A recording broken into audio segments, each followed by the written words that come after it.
முன்னாள் அமைச்சர் வைத்திலிங்கத்தின் சொத்துகள் முடக்கப்பட்டிருப்பதாக தற்போதைய செய்தியை பார்க்கின்றோம். தொடர்பான விவரங்களுடன் செய்தியாளர் சுப்பிரமணியன் இணைப்பில். விவரம் சொல்லுங்கள்.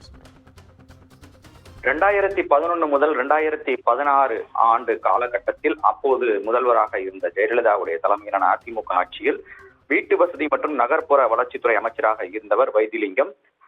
சென்னை பெருங்களத்தூரில் 2016 தனியார் நிறுவன அடுக்குமாடி குடியிருப்புகள் கட்டுவதற்காக ஒரு திட்டம் அனுமதி கோரிய போது அப்போது அமைச்சராக இருந்த வைத்திலிங்கத்துக்கு 27.90 கோடி ரூபாய் லஞ்சம் வழங்கப்பட்டதாக லஞ்ச ஒழிப்புத்துறை போலீசாரில் வழக்கு பதிவு செய்யப்பட்டிருக்கிறது.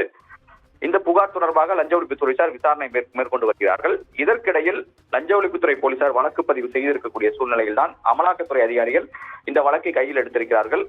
அமலாக்கத்துறை கடந்த ஆண்டு அக்டோபர் மாதம் வைத்திலிங்கம், அவருடைய மகன்கள் பிரபு, சண்முக பிரபு ஆகியோரோடு தொடர்புடைய இடங்களில் சோதனை நடத்தினார்கள்.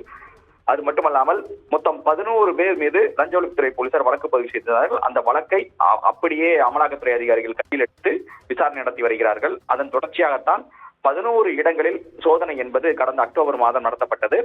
அந்த சோதனையில் முக்கியமான ஆவணங்கள் அனைத்தும் கைப்பற்றப்பட்டிருந்தது. அது மட்டுமல்லாமல் அந்த ஆவணங்களின் அடிப்படையாக வைத்து தற்போது முன்னாள் அமைச்சர் வைத்திலிங்கத்துடைய 100.92 கோடி ரூபாய் அசையா சொத்துக்கள் அமலாக்கத்துறை அதிகாரிகள் முடக்கம் செய்திருக்கிறார்கள். இந்த சோதனையின் தொடர்ச்சியாக தான் இந்த முடக்கம் செய்யப்பட்டிருப்பதாக அமலாக்கத்துறை அதிகாரிகள் தரப்பில் தெரிவிக்கப்பட்டிருக்கிறது. அது மட்டுமல்லாமல் அடுத்த கட்டமாக விசாரணை நடத்தவும் அமலாக்கத்துறை அதிகாரிகள் முடிவு செய்திருக்கிறார்கள். அதற்காக வைத்திலிங்கத்திற்கு சம்மன் கொடுத்து விசாரணை நடத்த அமலாக்கத்துறை அதிகாரிகள் முடிவு செய்திருக்கிறார்கள்.